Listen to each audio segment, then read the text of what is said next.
Hai family guyyaa irraatis akkuma agartan doolaarii takka torba karaa laayitiniingiitiin naaf dhufee jiraachuu karaa Bituro appilikeeshiniitiin naaf kennamee jira. Akkuma agartan appilikeeshiniin dhugaa ta'uusaa haala kanaatiin siif agarsiisaa jira jechuudha. Akkaataa kanaan ni jiraachuu no boonusii immoo 176 boonus giftiin kennamee jira. Asirratti akkuma agartan asirratti boonusidhaa fi wantoota hunda asirratti mul'isa jechuudha. Pointii qabdan asirratti agarsiisa. Haala kanaatiin ani immoo 176 waan irraa barsee qofaadha kan boonusii naaf kennatee jiru jechuudha. Asirratti ni karaa notification illee ni jira. Notification akkuma agartan dhufeeti jira jechuudha. Doolaarii kanaan dafa fudhadha jechuudha. Asirratti doolaarii hagam akka darbattanii fi waaleetii kiyya keessa galee akkama kana seene karaa ATVtiin illee sitti agarsiisa. Asirratti immoo isa karatti al tokkoof no iddoo sarara sadii kana al tokkoof irratti kilikni goona. Sanboon immoo asirratti waan jira. Home wantoota hedduutu asirratti argama. Asirratti history shop kana jira jechuudha. Asirratti immoo history kee jedhu keessa ni galla jechuudha. Sanboon immoo asirratti kama kanatti ni fida.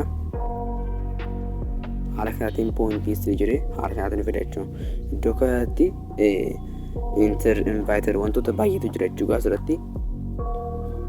Akkuma agartan redeem kan godhee komata kaafii 700 jira jechuudha.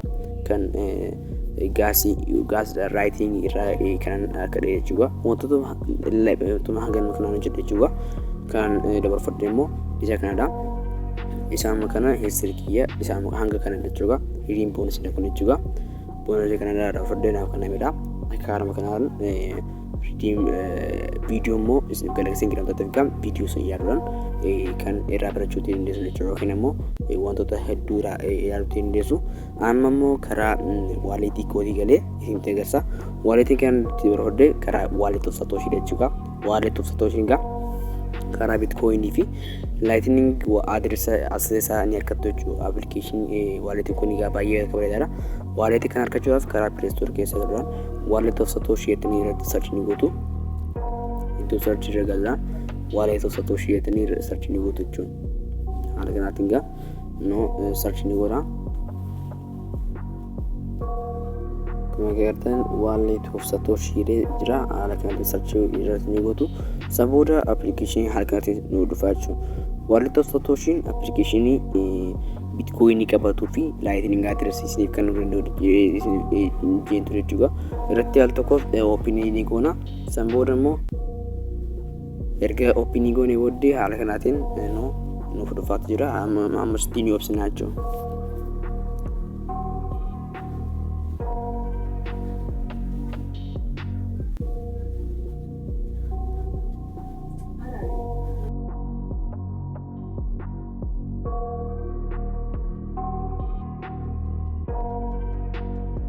Kunuugaa akkuma agartan kunoo Bitcoin naaf dhufee jira. Karaa ATBT illee 233 kan ta'u Bitcoin egaa kanuu naaf dhufee jira jechuudha.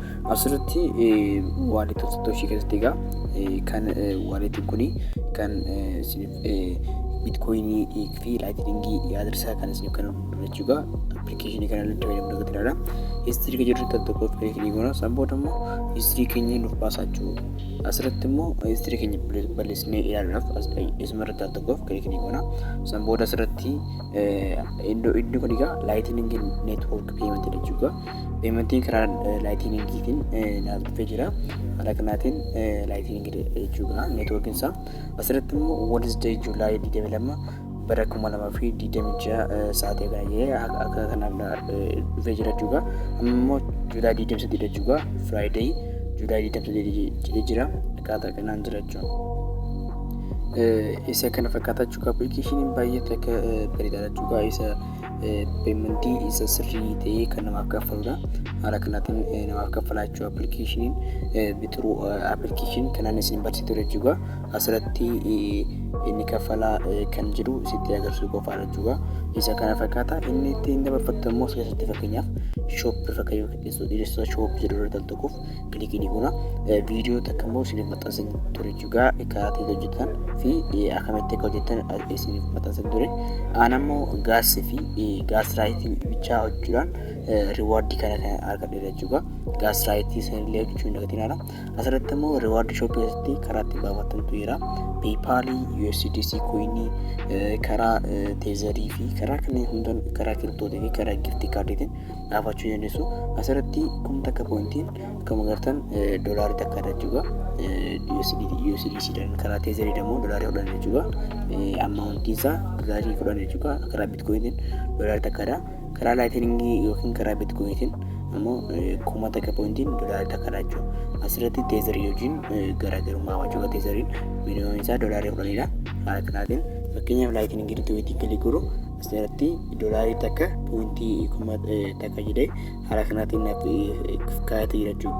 Ani amma 176 pointii qabaatee egaa naaf hin baasu jedhee asirratti irra jira jechuudha.